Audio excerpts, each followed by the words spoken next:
सत्संग किसे कहते हैं?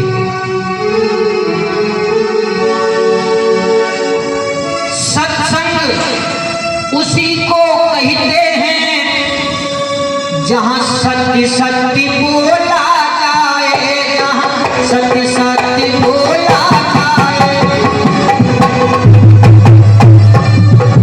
हर शब्द तर्क से कटे नहीं, जो तर्क तोला तोला जाए।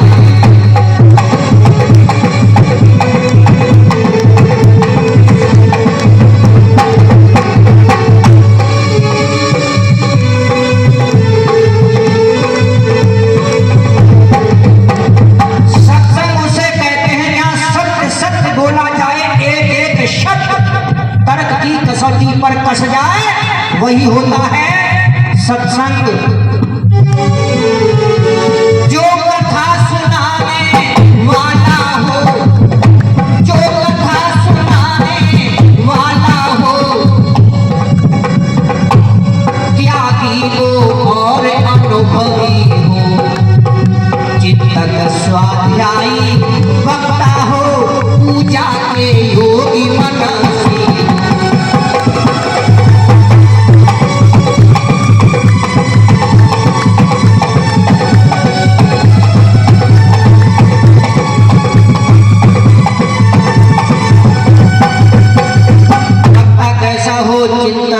स्वाध्यायी, तपस्वी, अनुभवी।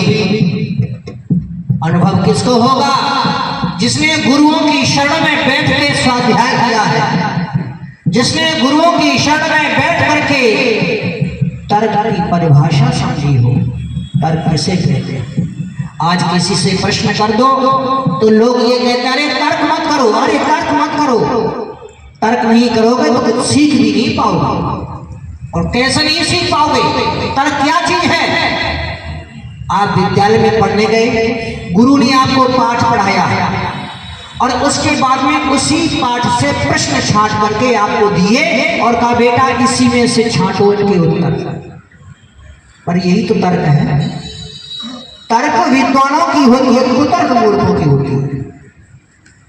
वो तो ऐसी बातें करेंगे जो जिंदगी में ढूंढ भी ना पाओ। तर्क विद्वानों के योग्य, तर्क तो करनी ही चाहिए। ऋषि और वेद व्यास कितनी सुंदर तर्कें देते हैं, उनकी तर्क के आगे हमारी तर्कें तो कुछ नहीं है।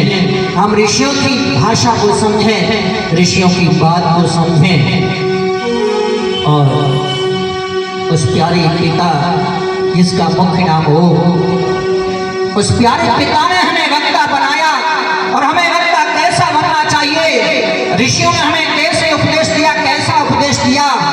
आप सत्तू को खाते हो, सत्तू को छानते हो। क्यों छानते हो? क्योंकि उसमें जो खाने योग्य नहीं है वो कूड़ा अंदर न जा पाए, जो खाने योग्य है वही रह जाए, इसलिए छानते हो। तो ऋषियों के पास में बैठ करके हम वो ज्ञान प्राप्त करें। परमात्मा ने ज्ञान ऋषियों को दिया और उन ऋषियों ने समझ करके योगाभ्यास से, तर्क से हमको सरल भाषा में समझाया। हम अपनी बात उस वेद की बात में न लगाएं, लेकिन आज यही हो रहा है। ऋषि कुछ लिख करके गए हैं और हम कुछ करके गए कर रहे हैं। और हम धन्यवाद देंगे मास्टर जी को कि आप बहुत आगे जाएं। प्रभु से हमारी प्रार्थना है कि आप ऋषि के मिशन को आगे बढ़ा रहे हैं। बहुत कर्मों में आप अच्छे हैं, वो हमें अच्छे लगते हैं। आप किसी की चापलूसी नहीं करते हो, कभी मत करना। चापलूसी करना तो परमात्मा की करना जो आगे बढ़ा देगा। मनुष्य की चापलूसी करोगे, एक ही करोगे दूसरा नाराज होगा, और जिसकी करोगे उसका भी पता नहीं, वो कब तक खुश रहेगा, उसका कोई पता नहीं। इसलिए प्रभु की भक्ति में आगे बढ़ते रहना। और ये 100 रुपये से हमारे सम्मान करके गए हैं आदर्श कॉलोनी के, बहुत ही शुद्धाभार नहीं है। क्यों? क्योंकि ईश्वर की आज्ञा का पालन करता है। ईश्वर की वाणी वेद है, तो आर्य समाज वेदों का रक्षक है और वेद का प्रचारक है।